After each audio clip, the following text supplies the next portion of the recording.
Hello, welcome to the 5th episode of Armor Up, and today we have something very special to show you. I am joined here with my colleague Norman. And I bid you welcome to the Flugabwehrkanone Gepard.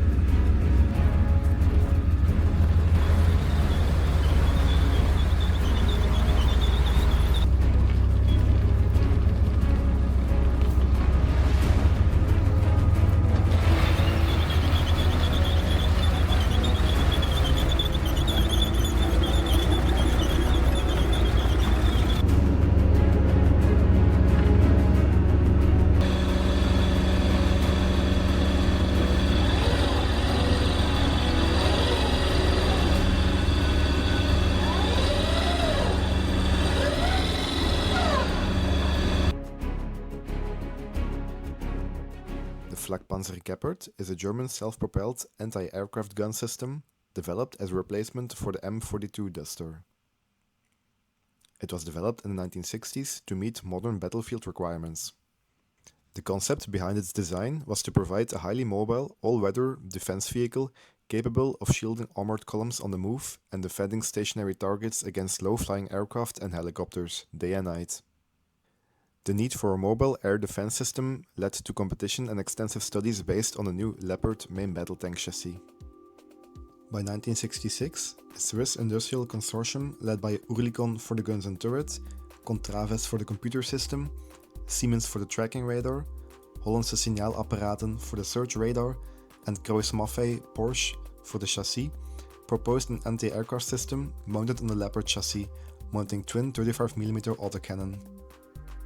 They called their design the 5PFZ-A. Rheinmetall, AEG, Siemens and Krauss-Maffei developed another vehicle armed with twin 30mm cannon, baptized the Matador. In 1971, it was decided that the 5PFZ was the better vehicle, and production began of the Flugabwehrkanonenpanzer or Flakpanzer Gepard, meaning cheetah in English. Around 420 were produced for the German Bundeswehr, and the vehicle stayed in service until 2012. Over its career, the Gepard received several upgrades, mostly to its electrical systems such as the radar and the replacement of the analog computer with a digital system. The Gepard was often deployed together with Stinger surface-to-air missile teams, which used the vehicle's excellent scanning equipment. An upgrade mounting twin Stinger missiles to the guns was considered and tested by the German army, but not accepted due to budget constraints. The Netherlands used a different version of the Gepard called the CA. It used a different radar system developed by the Dutch firm Hollandse Signaalapparaten. The antenna of the panoramic search radar is cylindrical, while that of the tracking radar is a conical scoop. The Dutch called their version of the Gepard the PRTL or Pruttel, which refers to Panzer Rups tegen Luchtdoelen, but also sounds like the cannon. The Netherlands used 95 PRTLs until 2006. After 60 of these were sold to Jordan, all of these were bought back by the United States in 2023 to be used in Ukraine. Belgium was the first export customer of the Gepard and had a fleet of 55 Gepard tanks from 1977 until they were phased out around 1994. This video will focus on the Belgian Gepard.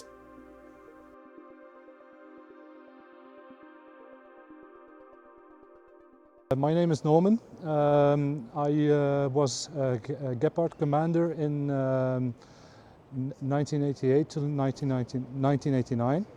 We had two main units that used the Gepard. That was 14A, that was for the Dutch speaking part of the Belgian armed forces, and we had 35A, that was for the French speaking part. This Gepard behind me is one of the French from 35A. My unit was 14A in Spich. I was the Gepard commander of a three-man crew. We had the Gepard commander, we had the gunner, and we had the driver. Our training began at basic training. That was in Lombardstede, where we had 1 year we had the Flemish-speaking crews, And the other year we had the French-speaking crews for the Gepard. And the other, meanwhile, they had other anti-air weapon systems. We had the Hawk. So one year it was Flemish Gepard, French Hawk, and the year after it switched. Further training, we had training in Lombardstede itself. After you completed the basic course, we could shoot into the sea at drones, into the direction of the sea at drones, because the sea gives us a longer distance, security distance for the ammunition that doesn't fall on ships. We also had exercises in Germany, tactical, with other countries, like I said. And also, when you were good enough, they invited you to shoot with the German Gepards in the north of Germany. That was in Todendorf near Kiel. Nearly the same setup as in Lombardstede, shooting at the sea. The main difference was, in Lombardstede we shot with target practice rounds, and with the Germans we shot high explosive rounds. Target practice rounds, we had the TPT rounds, so target practice tracer. They were blue rounds that didn't have any explosive in them. So we just fired them and they dropped into the sea. That's the difference. The high explosive rounds, they were activated by the rotation in the barrel. And they had either three modes of explosion. Either they contacted the aircraft that you were shooting at, so they exploded then, or they exploded near the aircraft, or they exploded, if they didn't encounter any aircraft, they exploded by themselves after a set amount of time. We had multiple exercises per year. We also trained with other units, with other countries, with aircraft, American aircraft like the A-10 Warthog, the Phantom, different kinds of aircraft. So we had to camouflage our Gepard. The nice thing I had was when I camouflaged my Gepard on the edge of a forest, the Belgian light aviation came to pick me up in an Alouette 2, and so I could see how our Gepard was camouflaged from the air, to see it from the other side. That was a cool thing to do.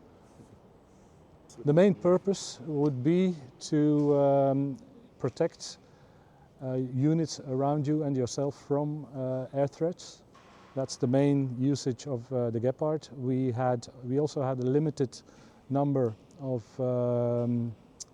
anti-vehicle rounds. I'm not saying anti-panzer or anti-tank rounds, because they weren't powerful enough.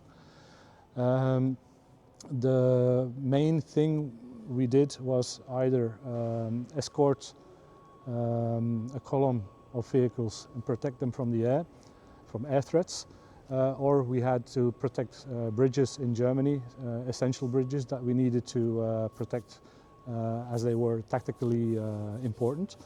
We also did protection of battlefields, so our units would be protected from the air. And for example, we also could be deployed with other Leopard units.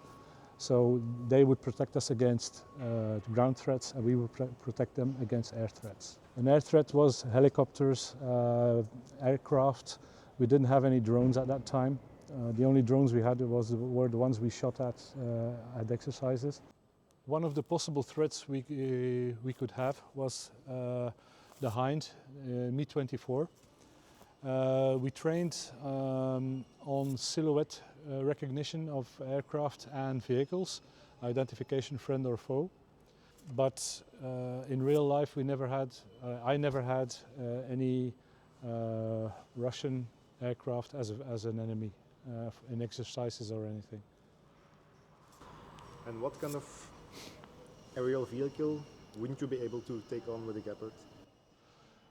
An A-10. So that would be a real Gepard killer for us. The Gepard was used from 1978 until about 1994, where there was a double-up period where you had the Gepard and its replacement active at the same time, the Mistral missile unit. This is the badge we had in Spich in Germany. We wore this badge on our left-hand side on a pen pouch on the shoulder. As individual armament, we had the high power. We had two of them on board. We had one for the commander and one for the driver. This is a 9mm Luger.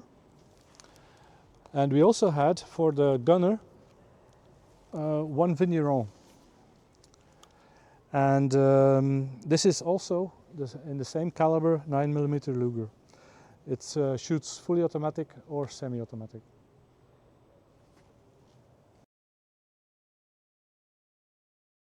A small walk-around of the Gepard. So in the front we have the inlet for the donkey engine. We have a donkey engine. What is a donkey engine? And a donkey engine in the Gepard is a smaller engine, a four-cylinder Mercedes engine that gives power to the tower. So we have hydraulic power, we have electric power to engage targets. So this is the compartment of the donkey engine. This is the exhaust of the donkey engine. It goes to the rear. Here we have smoke pods, 4 smoke pods on each side. Those are initiated inside the turret. We have our 35mm cannon left side, a small tool case. We have the tracks are mostly the same like the Gepard, like the Leopard. There are slight differences with the Leopard, for example. We also have an extended hull because our batteries are situated in the rear, so we need some extra space. And they're normally in the turret? Normally they're in the hull, but okay, positioned here inside, so you need to access them in the Leopard from the turret. So that's why they are extended? Yeah. The hull. Okay. There are 6 batteries in total. We have our pulling cables to pull another vehicle or yourself out of the mud if you get stuck. Then we have at the rear our search antenna. The whole dish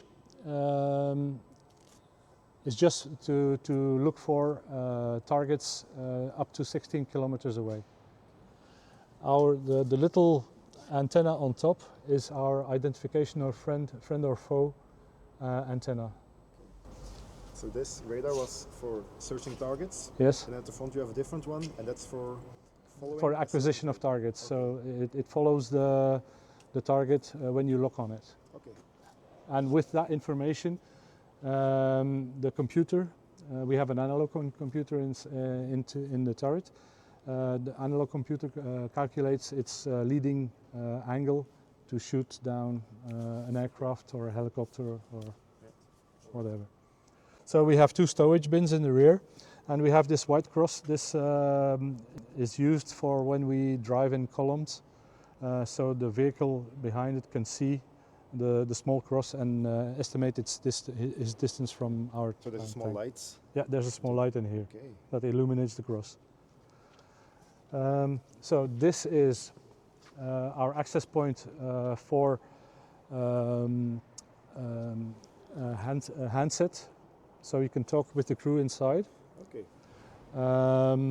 There's also some storage space, but this was mainly used when we did the firing exercises in Lombardstede. There's the Gepard is looking at the sea, and there are 3 guys behind the Gepard. 2 guys that are put on the sides, so they define the zone where you can shoot in.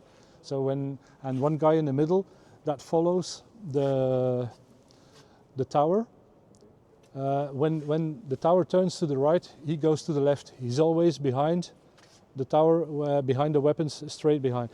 And when he comes close to the other guy, he knows. Okay, he has to say, okay, you're out of your sector. That's a practical thing during the shooting exercises.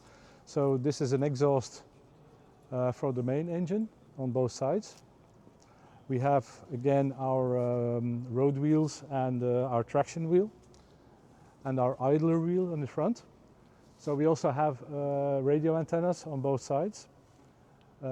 We have the storage bins for tools and whatever we have. For you as a Gepard crew, Yeah. did you have to perform maintenance yourself? We had basic maintenance. Every time you checked the levels of the fluids for the main engine, for the donkey engine, and you had to. We checked the tension on the tracks. There was maintenance done on the weapons themselves. So it's like when you take a normal vehicle, you check the fluids. Did the same thing. Okay. So then we have the smoke pods on the right hand side. 8 smoke pods in total. We have 4 on the left side, 4 on the right hand side.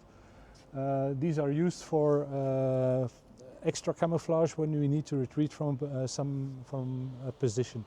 So you put the smoke pods in here and they are fired from inside of the turret.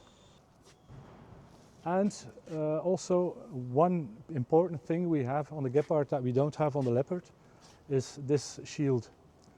This shield makes sure that the head of the driver is safely tucked away beneath it when the turret is activated.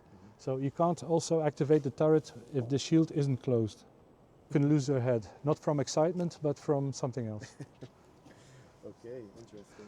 So this is an example of our a shot shell of the Gepard with the links, and this is our drill round just for exercising the loading of the guns.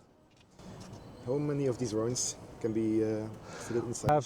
Per weapon we have 320 rounds in the basket below.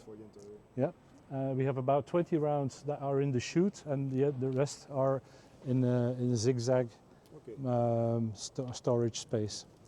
We also have in here, in this part, this is a small compartment where we have about 20 rounds anti-tank, anti-vehicle rounds. So they sit in here. And how much time would it take to fully complete your magazines, to shoot everything that you have? We have about 550 rounds per minute per weapon. Okay, so that's our fast cadence, so it's relatively fast. I can imagine that once you have completed your magazine, reloading, it might take a lot of time because... Reloading takes somewhat a long time because mostly what do we do? We turn the turret to the side that we want to load our ammunition in.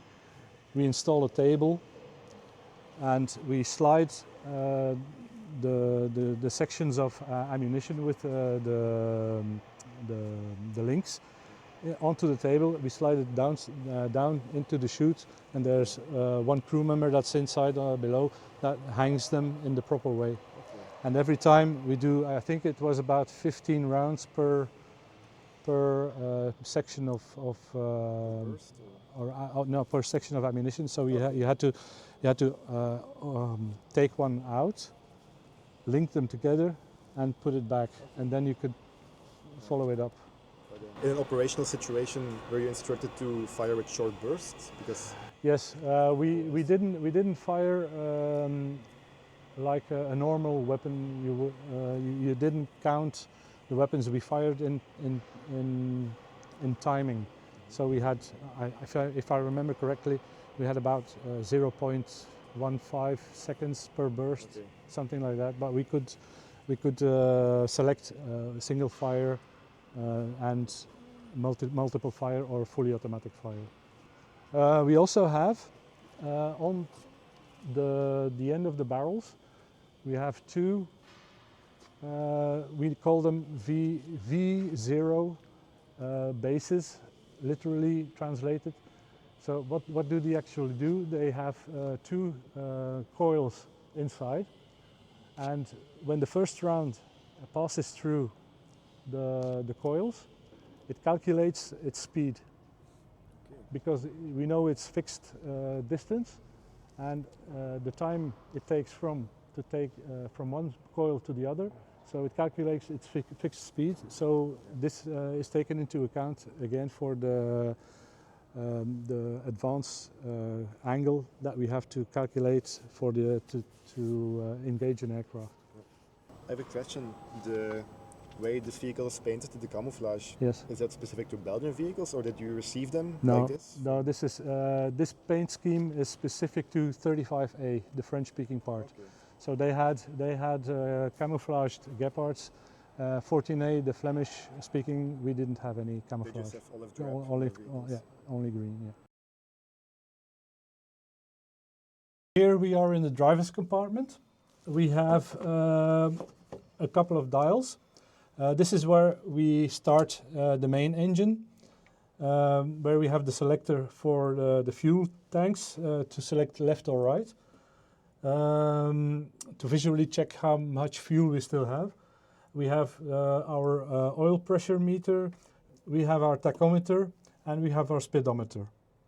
Also the switches for the lights outside. Moving further to the right, in front of me, we have our steering handles. In front of the steering handle, we have the two handbrakes. At the bottom, we have our main brake, and on the right-hand side, like any other vehicle, our accelerator. On the right-hand side, we have our gearbox, so we can select forward, rearward. We can also turn in the same spot completely around, and we have our gear selector at the same in the same place just in front. So this vehicle, it has a steering wheel, two handles? It has a steering yoke. It's more like an aircraft yoke. And no matter which side you turn, that track moves, or how does it work? When you turn to the left track brakes, and the right track still gives traction, so you turn to the left-hand side. It's the same on the right-hand side, and when you turn on the same spot, the tracks turn on opposite sides, so you can turn completely around. And the seat that you're sitting in, you can lower it? Yes. Make it more higher when you're moving with the hatch open? Yes, at the moment I'm sitting on the lowest setting, so I can look down the periscopes to where I want to go, and if I want, if I can move up, so I can put the seat up so I can sit higher, and I just sit with my hands inside of the compartment to steer the vehicle. So Norman, we are now in the turret. I am here in the commander's seat. Position. And you're in the... I'm in the gunner's position. All right.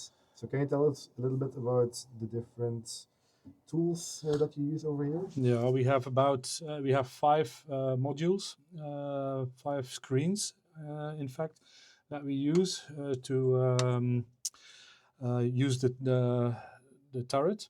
Our first unit here is a way for the computers to tell us if something is wrong. So every red light means there's an error in that part of the system. Then we can put in the winds and the temperatures of the day at the moment that we are trying to engage some aircraft.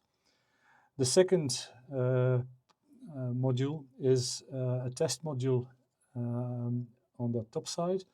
Then we have the green lights that mean that the system is good. And beneath those, we have our search radar lock-unlock position. We have our turret lock-unlock position. We have our quick engagement on or off. And then we can say if what is our target going to be? Is it going to be an air flying target or a ground target? Then we can select the munition that we're going to use, anti-aircraft munition, or it says here Panzer, but it's light armored vehicles.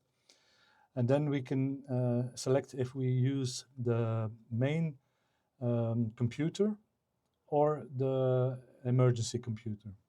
This is the screen that we use in conjunction with the search radar. So here we can have our vision, our range, from 16 kilometers or 8 kilometers in more detail. We can select who's in charge of locking an enemy aircraft or not, if it's going to be the commander or it's going to be the gunner. We can also change frequencies of the radar. And in this, the following screen is the display for the locking radar, for the following radar. With this, we have two lines, and depending on what we see on the line, we can see if it's an aircraft or we can have our target. We have our target acquisition, in fact, on this screen. With this, we can have our calculations of the distance to the target. We can use either the search radar, the following radar, or in this case, only the 35A had laser designation. I'm not sure, but I don't think we ever had laser on it, on our Belgian Gepards. The following panel is the panel that we use to input the number of rounds that we have loaded into the turret per weapon. So we have a left side, we have a right side. With this panel, we can load the weapon, we can charge it, and we can select it on or off if we want to shoot it or not. Then we also have a couple of other minor buttons. Also, we have our mode of shooting. If we want to shoot a single fire, if we want to shoot a limited fire, or if we want to shoot permanent automatic fire. Also, this little panel here is for the donkey engine. This is where we start the donkey engine for the power to give power to our turret and also to give us hydraulic power. This little screen, these lights, they show us which electric network is in working order or not. If it's not, if the lamp isn't on, it's good. If it's on, there's an error somewhere. That's about it. All right. Now, Norman, Yeah. what do I have between my legs? Haha. Haha. I don't want to touch anything, but I'll have to show you. Between your legs and between my legs, we both have a joystick. And with the joystick, we can select what target we want to engage or not. So we have our green ring. The green ring is the ring that we use to lock an aircraft. So when you go onto your search radar screen, you point a little circle onto the target that you want to engage, and you pull the green ring down. At that time, the following radar will come out and will lock onto the aircraft in question. If you have a bad lock, or you have locked an aircraft that you don't want to lock, you can disengage with the red button. So you push the red button and the following radar will go back into its stowage position. The Snelleinsatz, so this switch, that pertains to the following radar. Instead of the radar having to rotate to its position and then lock, this switch already rotates the following radar into its forward-looking position, so it's a quicker acquisition of the enemy aircraft. So here we have the old-style navigation system. We use this in conjunction with the maps that we got to set our positions where we need to be or where we want to go. In this little device has the IFF codes within it. So when you have an aircraft and the IFF 4-digit code is the same in the aircraft as what you have in your system here, it will show you that it's a friendly aircraft. If you don't have the same code, it will show the aircraft as an enemy aircraft. So this is really important, so not to have friendly fire. We also have two periscopes. These periscopes, we have one for the commander, one for the gunner. The periscopes are used mostly in tactical situations, like you want to acquire an aircraft visually, but you're not sending out a signal from your following radar, so they can't pinpoint where you are to try to stop you. So we use the periscopes to acquire the aircraft visually, or we can acquire it with the following radar by putting the radar in the on position as late as possible. So then we can acquisition the aircraft and go for a firing solution. When we are using the weapons, the two guns on either side, we have the normal function of the gun. To fire it, you have the right-hand side pedal. You see a little block to your right on the pedal over there, the little block that stands upwards.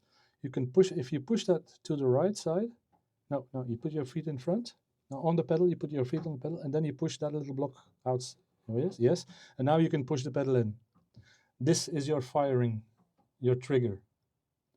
This is the trigger for both weapons. So if you compare it to a normal gun, the foot pedal is your trigger.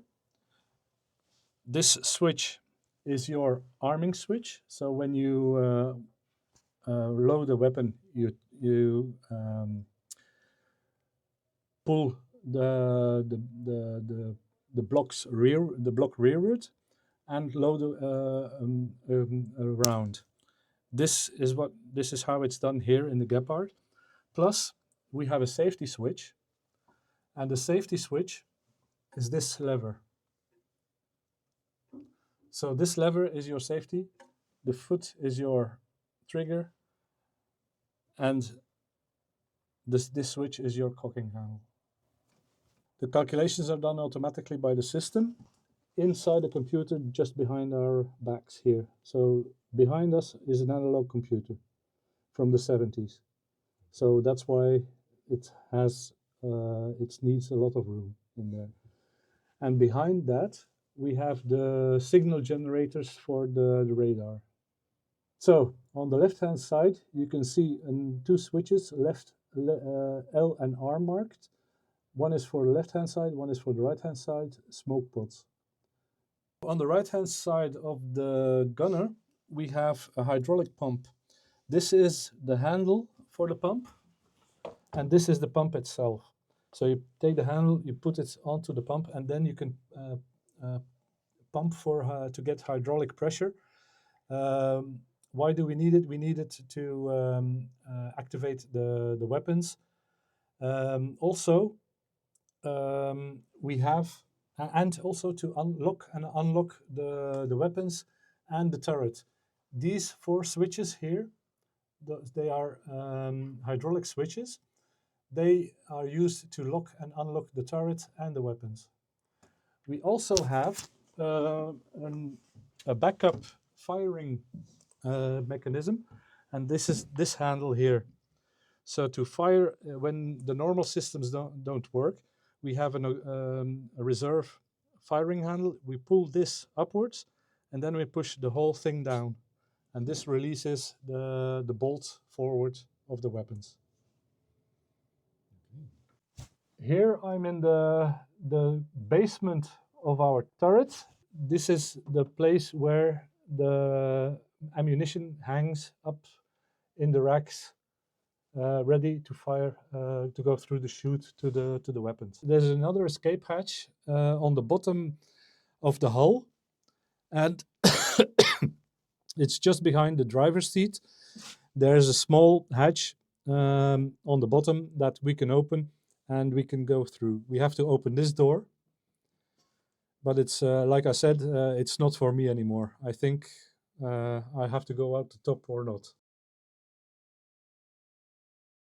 The way we mount the vehicle is like this.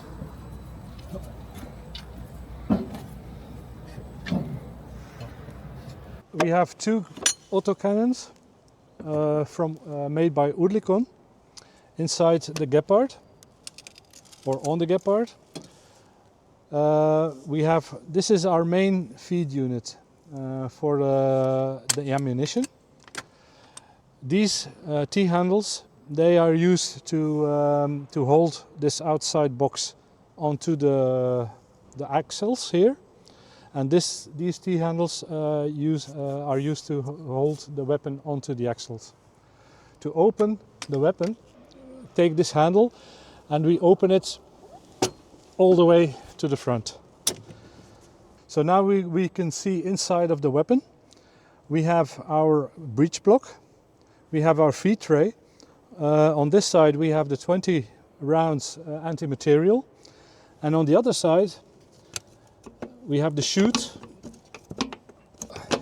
that goes into the turret for the 320 rounds anti-air. The rounds are placed like this inside of the chute with their links.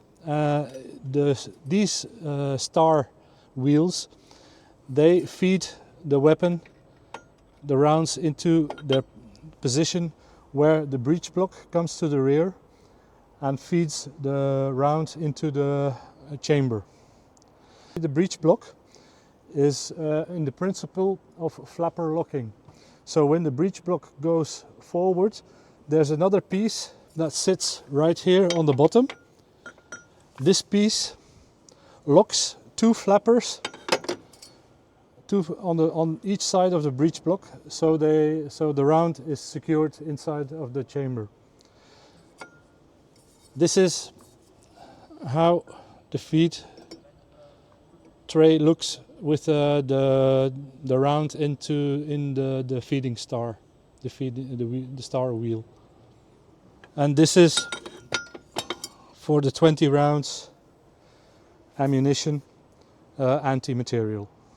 So we had the possibility to switch between anti-air or anti-ground ammunition electrically inside, and then a manual switch here. You can switch from aircraft to ground targets. This is the space where the ground ammunition was situated, and you had to install them like in this pattern. So this is facing forward. So we have our warning light. This warning light has a couple of meanings. When it's not installed, it means there's no one on the Panzer.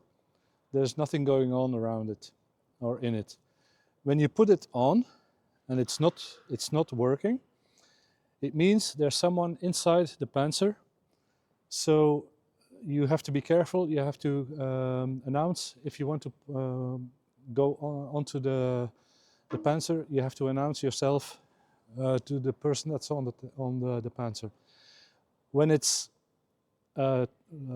lighted and it's turning, it means that someone has activated the Panzer, either the main engine or the turret.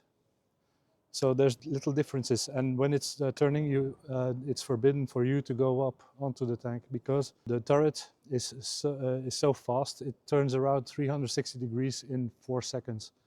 So it's relatively fast, and it can throw you off in an instant. So this is our search radar. We had a range of about 16 kilometers to search for targets. The problem is you can't put the radar. You can't switch the radar on all the time, because if you do that, you give away your position. So it's always in the last instance. Mostly you will work visually, and in the last instance you will activate the radar itself, so you can acquisition the target and get good telemetry on the target to fire up on it. The range of the weapons is about 2 to 3 kilometers.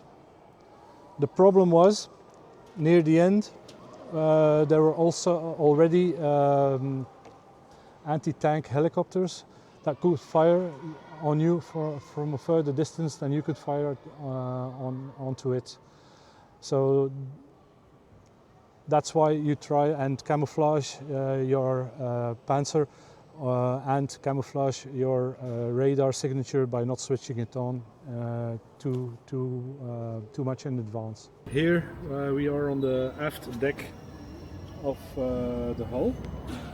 We have our, you can see 3 of them. We have another 3 under this hatch here. 3 batteries. In total we have 6. And in front of the batteries we have the main engine. The main engine is a 37-liter engine with 830 horsepower. It's a 10-cylinder V engine, 90 degrees, and it has a speed of about 65 kilometers an hour on the road.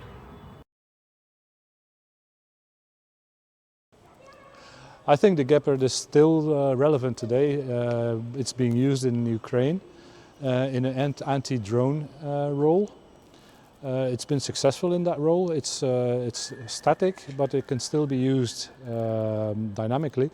It also has been upgraded to digital computers and... The Gepard has found an unexpected second life in the conflict in Ukraine. Although the system was officially retired by its main users because its limited effective range made it vulnerable to modern air-to-ground missiles, it has proven highly relevant against newer low-altitude threats.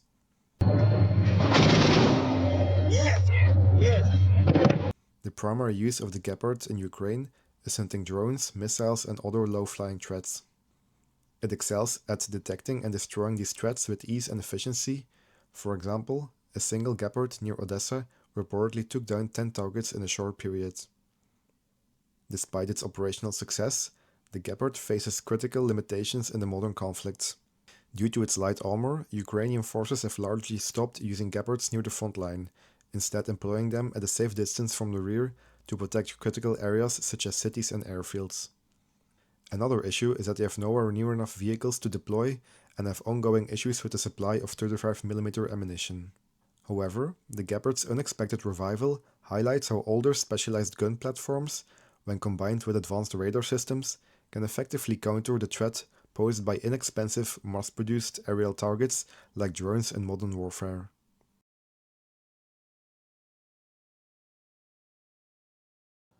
Japan produced a vehicle very similar to the Gepard, based on the Type 74 tank known as the Type 87 Self-Propelled Anti-Aircraft Gun. The vehicle is equipped with a dual 35mm Oerlikon autocannon designed to engage low-flying aircraft and helicopters. However, because the Gepard's sensory system layout was patented at the time of the Type 87's development, its tracking radar was installed on top of the turret instead. The main computing hub for the radar systems is housed in the box-like front section of the turret. A total of 52 Type 87 vehicles were produced by Mitsubishi and remain in service today. So if you liked our extra long video about the Flakpanzer Gepard, let us know by giving us a like, subscribe to our channel, and if you have any more questions for Norman, please let us know in the comments. See you next time.